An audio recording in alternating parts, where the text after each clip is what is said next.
I walked into my own kitchen at 9:17 in the morning and saw my husband's girlfriend offering my daughter a muffin Sophie was not supposed to eat. The woman had one hand on Sophie's shoulder and the other holding a white plate like she was filming a breakfast commercial. She wore my blue apron. She stood beside my stove. On the counter behind her sat a vase of white flowers, a stack of folded napkins, and a clipboard with Dr. Helena Price printed across the top. Dr. Price was not supposed to arrive until 2. Sophie stood on the step stool by the island, 7 years old, hair still damp from a rushed bath, one sock sliding down her heel. She looked at the muffin, then at me. "Mom?" I moved before anyone else did.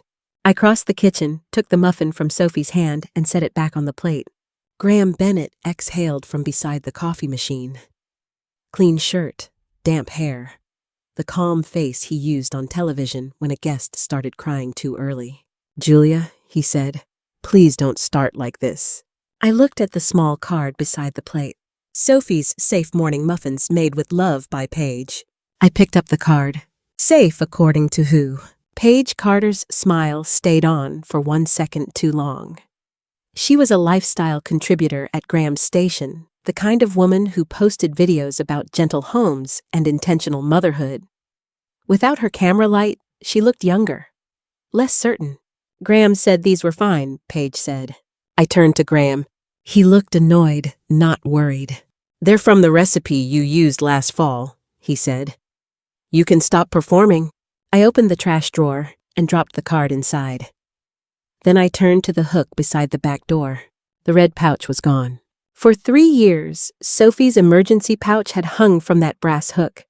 Bright red nylon, name tag, current medical plan, school copy, travel copy. It went from kitchen to car to backpack to classroom. It was never hidden. It was never moved for decoration. It was never treated like clutter. Today, the hook held a little wooden sign. "Home is where we heal." I stared at it. Graham saw where I was looking and lowered his voice. "Don't make the pouch a thing." Dr. Price's pen moved across her page. That was when I understood. The kitchen had been staged before I arrived. The muffins, the flowers, the apron, the missing pouch, the evaluator at the table. It all said the same thing without saying it out loud. "Graham's house is calm. Paige knows the routine. Julia is the disruption." I looked at Dr. Price. "My appointment confirmation says 2 p.m. Dr. Price lowered her pen. "My office confirmed 9 a.m. with Mr. Bennett." Graham stepped forward. There was a schedule update. "Julia has had trouble with mornings." Sophie climbed down from the stool and moved behind my coat. I put one hand lightly on my daughter's back. "Where is the red pouch?" I asked. Paige glanced at Graham. That glance told me more than the answer would. "In the linen closet," Paige said. I turned to her. "Why?" Paige's cheeks flushed. It looked intense hanging by the door. "We thought it might make Sophie nervous during the observation," Sophie whispered. "It makes me feel safe." No one moved. Graham closed his eyes like the child had said something inconvenient. I crouched to Sophie's height. "Go get your drawing book from the den, sweetheart." Sophie looked at the evaluator, then at Paige, then back at me. "Are you staying?" "Yes." "Promise." "I promise." Sophie walked toward the den, slowly looking back twice. When she was gone, Graham's voice hardened. "You just made her anxious." I stood. "No, you hid the thing that makes her feel safe." Dr. Price closed the top of her folder halfway. "Mrs. Bennett," she said, "I would like to see your appointment confirmation." I handed over my phone. Graham gave a tired laugh. "This is exactly what I meant in my intake," he said. "Julia turns routine into crisis." I looked at him.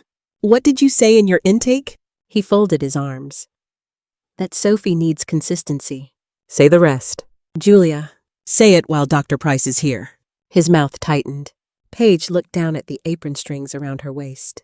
I pointed to them. "Take it off." Paige blinked. "What?" "That apron is mine." Graham stepped between us. "Come on." I did not raise my voice. "Take it off." The kitchen seemed to shrink around the sentence. Rain tapped lightly against the window. The refrigerator motor kicked on. In the den, a crayon rolled across the floor. Paige untied the apron and placed it on the counter.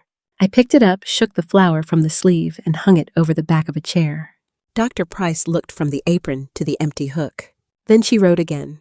Bennett knew how to make a room testify for him.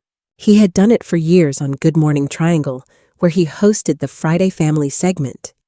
He could stand in soft studio light, hold a coffee mug, and talk about showing up for your children with enough sincerity to make strangers message me and tell me I was lucky. He knew the value of a background. That morning, he had changed the kitchen. Sophie's drawings had been moved from the refrigerator to the side panel by the pantry. My stack of school forms was gone. The red pouch was hidden. In its place were framed photographs printed overnight. Graham and Sophie at the pumpkin patch. Graham and Sophie at the Children's Museum. Paige kneeling beside Sophie at the school auction camera strap around her neck. There was no photo of me. The house was still in both our names. Under the temporary parenting arrangement, Sophie and I stayed there during school weeks because it kept her close to Briar Grove Elementary. Graham still had the old garage code. He had used that technicality to turn my kitchen into his stage. I picked up the pumpkin patch frame. My sleeve was still visible at the edge. Navy coat, 3 fingers around a paper cup. Cropped badly, but not completely erased. I set it down. Dr. Price noticed. Who prepared the display, she asked. Paige answered too quickly. I helped.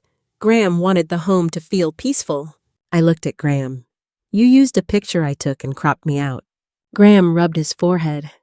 That is not what happened. Then what happened? He gestured toward Dr. Price. We are here to discuss parenting, not your reaction to photographs. I turned to Dr. Price. May I see the appointment thread you received? Graham stepped in. My attorney sent the materials. I asked Dr. Price. The evaluator looked at Graham. I do need the communication history. Graham unlocked his phone. His thumb hesitated before he tapped the screen. I knew that pause. It meant he had prepared one lie and discovered the room required a second. He handed the phone to Dr. Price. She read quietly. This shows 9 a.m., she said. I opened my own calendar invite. Mine shows 2 p.m. updated last night at 11:36. Graham's face stayed composed. That was an old version. I pointed to my screen. It says updated by organizer. Dr. Price looked at him. Who is the organizer? Graham swallowed. My office. Your station office. My assistant helped coordinate. Julia has missed several morning obligations. I was trying to avoid another issue. I heard Paige breathe in softly. There it was. The first brick in the wall. Julia misses things. Julia forgets. Julia is overwhelmed. Julia cannot be trusted with morning care. I looked toward the den. Sophie was drawing with her knees pulled close, pretending not to listen. I turned back. What morning obligations? Graham gave a small, sad smile. This is what I'm talking about. Name one. Julia. 1. Dr. Price looked up. Graham's eyes sharpened. The field trip incident. I nodded once. I had known he would choose that. Paige looked between us. Maybe we should not do this in the kitchen. I looked at her. You made muffins in my kitchen wearing my apron for a custody observation that I was told started 5 hours later. Paige's face went red. Dr. Price said, Mrs. Bennett, do you have documentation related to the field trip incident? Yes. Graham's head turned quickly. I took a folded packet from my coat pocket, but did not open it yet. Graham's voice dropped. You brought documents to your own kitchen. I looked at the empty hook. No, I said. You brought an evaluator to my own kitchen. Graham had been building his version of the marriage for months. He did not call me unfit in plain language. He was too careful for that. He used words that sounded like concern. Rigid, reactive, fear-based, unable to adjust, too dependent on routines. His mother, Evelyn Bennett, preferred the word exhausted. Paige preferred intense. Graham preferred overwhelmed because it sounded medical enough to worry people and vague enough to deny. I had heard the words drift into rooms before I saw the documents. At Sophie's school fundraiser, a producer from Graham's station touched my arm and asked, Are you doing okay with the solemnity of someone who had already been told the answer? At the pediatric office, the receptionist said Mr. Bennett mentioned communication should go through him for now, then looked confused when I asked who had approved that. At home, Paige's name appeared in places it had no reason to be. Auction emails, class photo folders, a shared grocery list Graham claimed was just for convenience. Paige learned Sophie's routines one stolen piece at a time. The rain boots by the back door, the blue cup for long car rides, the red pouch, the bedtime song I only sang when Sophie had a rough breathing day. Once Paige had texted me directly, "I know things are complicated, but I really want to support Sophie's sense of safety." I stared at that message for 10 minutes before answering. Then support her by not pretending I am optional. Paige never replied. Now Paige stood in my kitchen while Graham opened a white binder and placed it on the island. Care transition notes. I read the label. My stomach went cold. Dr. Price leaned forward. "What is that?" Graham slid it toward her. "A practical household binder. We started it because Sophie's care has become too emotionally loaded for Julia. Paige and I wanted something calm and consistent." I looked at the first page. Morning routine. Shoes. Water bottle. Pouch. No mention of checking the current card. No mention of the school office copy. No mention of Sophie choosing to touch the zipper twice when she was nervous. The binder looked neat because I had not made it. Neat things can be wrong. Paige touched the corner of the binder. "I copied what I could from the old notes on the refrigerator," she said softly. I looked at her. Old notes. Paige flinched. "Graham said they are still useful." I turned the page. The pediatrician listed was from last year. The classroom teacher listed was from last year. The field trip protocol listed was from before the incident Graham had used against me. Dr. Price read the same page. "This binder is not current," she said. Graham leaned in. "Some details may need updating." I turned another page. Suggested transition language. At the bottom, in Paige's neat handwriting, were 3 options. Paige, Miss Paige. Mommy Paige only if Sophie initiates. I placed one finger beside the 3rd line. Sophie did not initiate this. Paige's voice was thin. It was just a note. Graham snapped, "Julia, don't." I looked at him. "You are going to let this sit in a custody file." He said nothing. Dr. Price's face changed, not dramatically, but enough. Paige looked at the binder as if seeing it for the first time without Graham standing between her and the meaning. In the den, Sophie began humming under her breath. The song I sang on hard nights. Graham closed the binder. I put my hand on top of it before he could move it away. "No," I said. "Leave it open." The field trip story was Graham's strongest weapon because it sounded simple. Sophie's class went to a nature center outside Raleigh. Sophie had a medical scare. The school called Julia. Julia did not answer. Graham arrived. Paige helped. That was the story Graham told Dr. Price in his intake. That was the story Evelyn repeated to relatives. That was the story Paige believed because it made her role feel earned instead of stolen.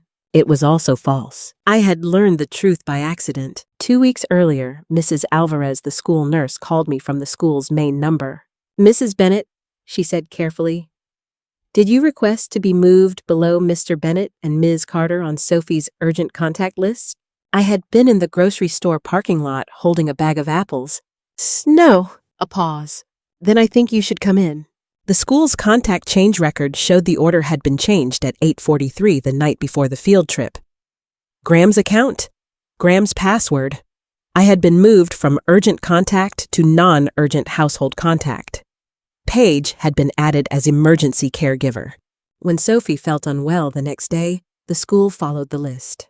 They never called me. Graham later used my silence as evidence. Now, I placed the contact change record, the nurse call record, and the incident report on the island. Graham's face hardened. "This is beyond the scope of a home visit." Dr. Price looked at him. "You cited the field trip as evidence of maternal unreliability. I cited a pattern. Then this is relevant." Paige leaned closer to the papers. "You changed the contact list?" Graham looked at her. "Paige." She stepped back. "You told me Julia didn't answer." She didn't. I tapped the call record. They didn't call me. Evelyn Bennett entered through the side door before Graham could answer. She did not knock. She never knocked. Her beige coat was dry, which meant she had been sitting in her car, waiting for the right moment to appear. She looked at the papers first, then at the red pouch, still missing from its hook, then at me. "Please tell me you are not turning Sophie's safety into another performance," Evelyn said. Dr. Price's pen stopped. Graham closed his eyes. I looked at Evelyn. Another performance. Evelyn's face shifted into public kindness. "You know what I mean." "No." "Julia, don't be difficult. Say what you mean." Evelyn glanced at Dr. Price. "You have episodes where ordinary parenting becomes a crisis." Paige looked down. Graham did not stop his mother. I took out my phone and played the voicemail. Evelyn's voice filled the kitchen. "If you let Paige handle the observation, this will look better for everyone. Graham is trying to create stability. Don't punish him because you are having trouble accepting help." I stopped the recording. Evelyn stared at the phone. "You saved that. You left it. That was private. It was about my child." Evelyn's mouth tightened. "You are proving my point." I looked at Dr. Price. "Please note that Mrs. Bennett Sr. knew Paige would be presented as a caregiver before I knew the appointment time had changed." Dr. Price wrote. Graham's patience cracked. "You see," he said, "she records people, she collects paperwork, she turns family into evidence." I looked at the binder. "You turned my work into Paige's binder. That one landed." Not loudly, just accurately. Paige's eyes filled, but I did not soften. Tears did not erase a woman's name from a page labeled Mommy Paige. Sophie appeared at the den doorway holding her drawing book to her chest.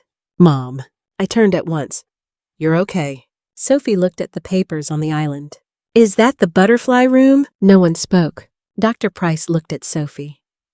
"What is the butterfly room?" Sophie pointed to the field trip report. "At the nature place. I asked for Mom there." Paige whispered. "You did?" Sophie nodded. "Dad said she was busy." I felt the air leave my chest. I knelt in front of Sophie. "I was not called," I said. Sophie looked at Graham. "You said she was."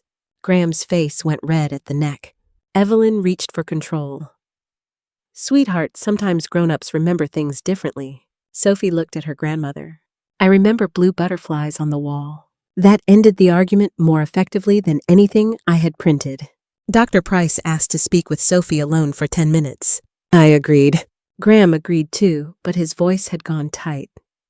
Paige tried to follow them toward the den until Dr. Price said, "Adults in the kitchen, please." Paige stopped like she had touched something hot. When Sophie and Dr. Price were gone, Graham turned on me.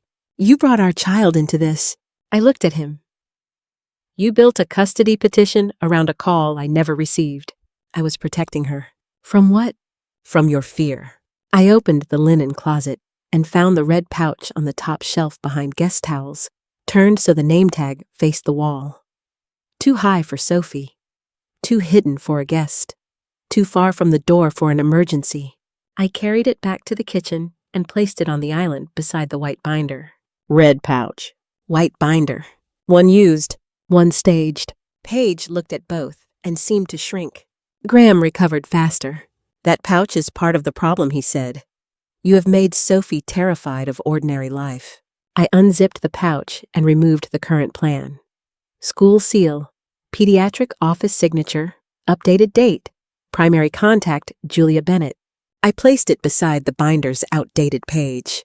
Dr. Price returned from the den and read the documents without sitting down.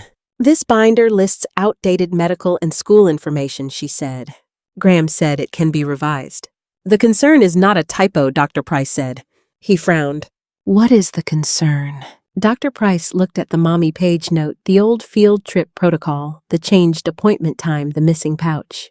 "The concern is the presentation of a caregiving role that does not match the actual record." Paige put one hand on the counter. Graham's face changed. I could tell he heard the sentence the way a lawyer would hear it. Not emotional, usable. "Dangerous. This is biased," he said. Dr. Price looked at him. "I have not made a recommendation. You came here ready to believe Julia." "I came at the time your office confirmed." I did not look away from Graham. That was the second lie catching the first. He had told me 2 o'clock, so I would be absent. He had told Dr. Price 9, so Paige could be seen in my place. He had told Paige I knew. He had told the school I was unavailable. He had told Sophie her mother was busy. Every lie had been small enough to sound like scheduling until they sat together on the island. Evelyn stepped forward. Graham made a timing mistake, she said. That does not make Paige harmful. I picked up the muffin card from the trash drawer and placed it on the counter. Paige's face strained. Sophie's safe morning muffins made with love by Paige. Dr. Price looked at it. Why was this thrown away, she asked.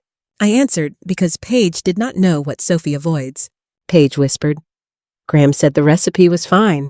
Dr. Price looked at Graham. He snapped, it was an old recipe. I said, exactly. Paige turned toward him slowly. You told me Julia was exaggerating.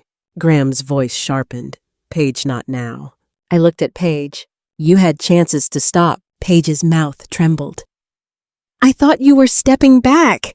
I pointed to the field trip report. She asked for me.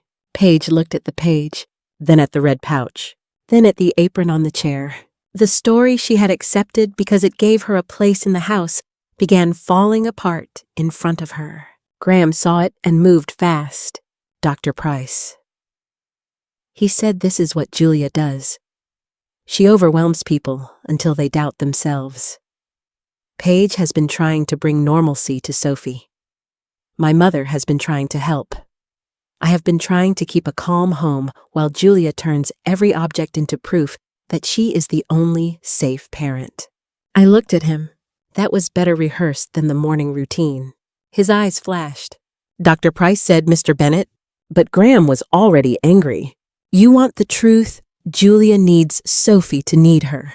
She cannot stand that another woman might make breakfast without panic. Sophie's voice came from the doorway. I couldn't eat those. Everyone turned. Sophie stood with Dr. Price just behind her.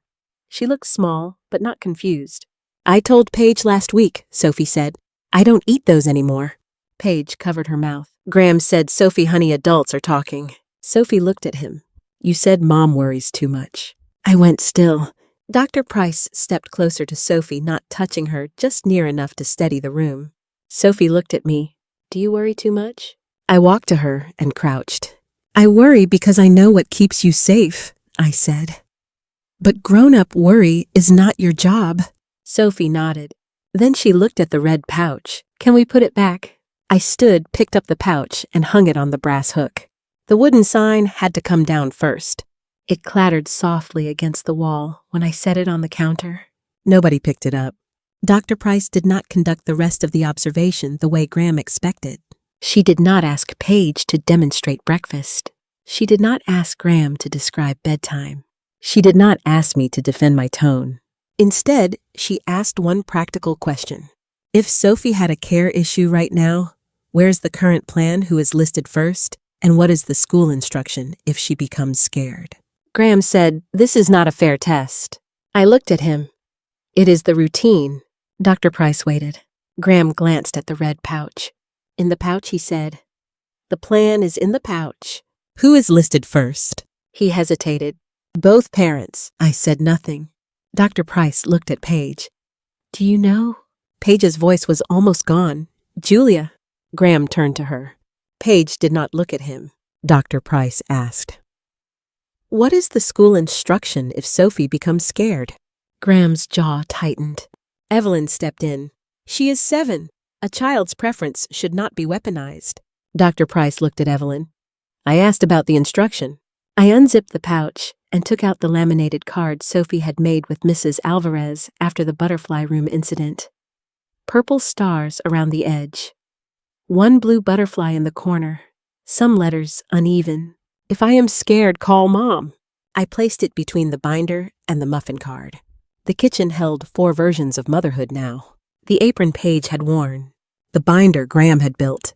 The card Paige had printed. The red pouch Sophie trusted. Only one had Sophie's handwriting on it. Graham stared at the card as if it had been created to humiliate him instead of help his daughter. That is manipulative, he said. I looked at him. Her handwriting. He did not answer. Dr. Price closed her clipboard. I am ending today's observation.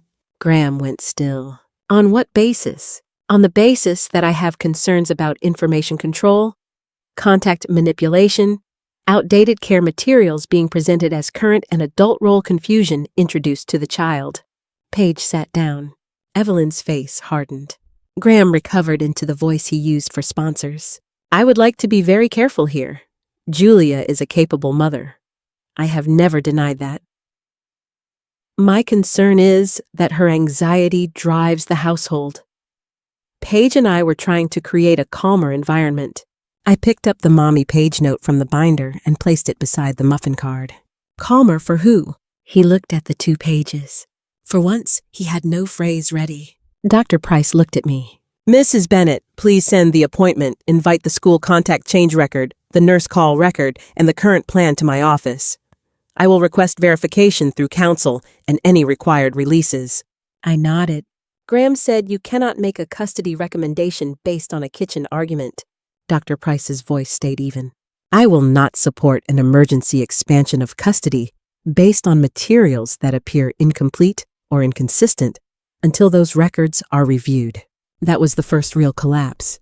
Not loud, not theatrical, but I knew Graham heard it. His emergency request was built on me being absent, unstable, and overly controlling. Now the evaluator had seen the kitchen, the pouch, the binder, the card, the time change, the field trip record, and the woman Graham had placed in my apron. He had staged a calm home. He had shown a controlled one. Sophie walked to the hook and touched the red pouch with 2 fingers. It goes here, she said. I nodded. Yes. Sophie looked at Paige. Not in the closet. Paige cried then, quietly. One hand over her mouth, shoulders shaking. I did not comfort her. She had known enough to stop before that morning. Graham reached for the binder. I put my hand on it. No, he looked at me. That binder contains my daughter's information. It contains my work under her name, I said, looking at Paige. Paige looked down. Dr. Price placed one hand on the binder before Graham could close it. I need copies of the relevant pages preserved through counsel, she said. No one should alter this before both attorneys have seen it. Graham's face went pale. Evelyn whispered Graham. But there was nothing left for her to polish. The first thing to fall was the emergency custody request. Not in a courtroom, not with shouting, not with a judge striking a table. At 4:13 that afternoon, Dr. Price sent a letter to both attorneys stating that she could not support Graham Bennett's request for expanded temporary custody without review of apparent contact manipulation, inconsistent care materials, and possible misrepresentation of Sophie's daily safety routine. I read it in the grocery store parking lot. For a moment, I did not move. A woman pushed a cart past my windshield. Rain slid down the glass. My phone sat in my lap screen, still lit. I had not wanted to win by proving how much Graham had lied. I had wanted him to stop before proof became necessary. The second thing to fall was Paige's certainty. At 7:20 that evening, a paper bag appeared on my porch. No knock, no text. Inside were my blue apron and the printed page from the binder. Mommy Paige only if Sophie initiates. The line had been crossed out. There was a note. I knew he was still married. I knew you were Sophie's mother. I told myself the rest was a transition. I should have stopped before the apron. I read it once. I did not forgive Paige. I did not hate her cleanly either. Paige had been lied to, but she had also liked where the lie placed her. Both could be true. I had learned not to simplify women just because men use them. I put the apron in the laundry room. I threw the binder page away. The third thing to fall was Evelyn's access. The next morning, Evelyn arrived at Briar Grove Elementary with a tray of mini muffins and her volunteer badge. Mrs. Alvarez met her at the front office. I learned this from the call that came at 9:12. Mrs. Bennett, Mrs. Alvarez said, I wanted you to know we did not allow Mrs. Bennett Sr. into Sophie's classroom today. I looked across the breakfast table. Sophie was arranging blueberries around her waffle. Why? Her pickup and classroom volunteer permissions are paused pending updated written consent from both parents. She attempted to leave a revised routine note that removed your name. I closed my eyes. Thank you for telling me. There's more, Mrs. Alvarez said. She called it a family misunderstanding. I told her the school will follow the signed medical plan. I looked at the red pouch hanging by the back door. Good. I did not tell Sophie.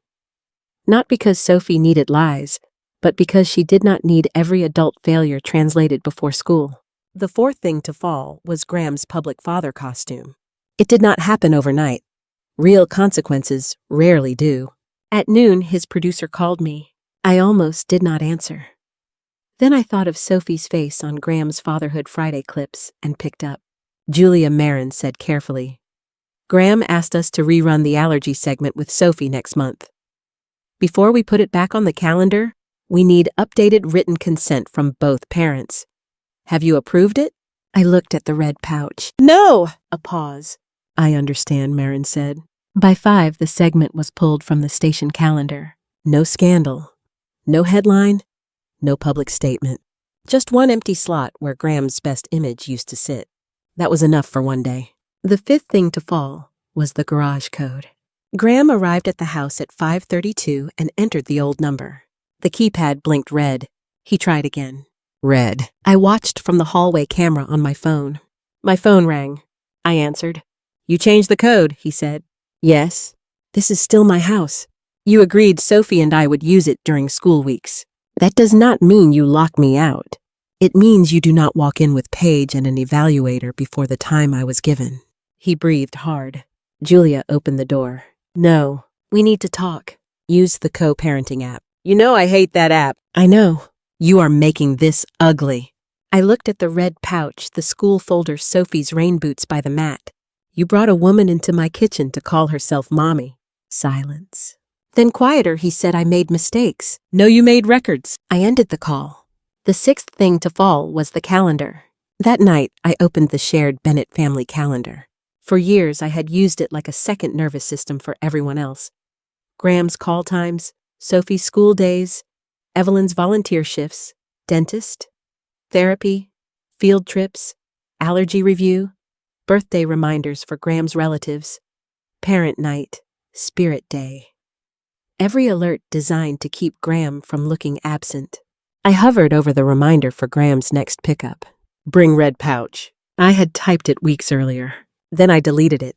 One by one, I removed the reminders that made Graham seem more present than he was. No more alerts for school forms.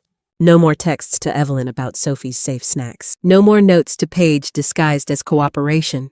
If Graham wanted to be a father, he would have to learn the work without stealing it from the woman he kept trying to erase. From the bedroom, Sophie called Mom. I closed the laptop. "Coming!" Sophie was sitting cross-legged on her bed with the red pouch beside her. She had taped a blue butterfly sticker to the front. "For the butterfly room," Sophie said. I sat beside her. "Do you want it there?" Sophie nodded. "So people remember." I touched the sticker. "They will." Sophie looked at the doorway. "Will Dad remember?" I chose the answer carefully. "He can learn." Sophie thought about that. "Can Dad learn if he lied?" I looked at the pouch. Sometimes I said, "But learning does not erase the lie." Sophie leaned against me. That was enough truth for one night. 3 weeks later, I returned to Briar Grove Elementary for the revised care plan meeting. I wore jeans, a gray sweater, and no wedding ring. My finger still noticed the absence. That morning, I had opened the jewelry drawer and looked at the ring for longer than I meant to. 11 years did not disappear because one document told the truth. Then I closed the drawer. Mrs. Alvarez had the new folder ready. Dr. Price attended by video. Sophie's teacher sat at the end of the table with a mug of tea and the careful expression of someone who had learned not to call adult betrayal complicated when a child's safety had been used as a prop. Graham was 9 minutes late. He entered without Paige, without Evelyn, without the camera-ready looseness he wore at the station. His shirt collar sat slightly wrong. He noticed me noticing and looked away. Mrs. Alvarez slid the plan across the table.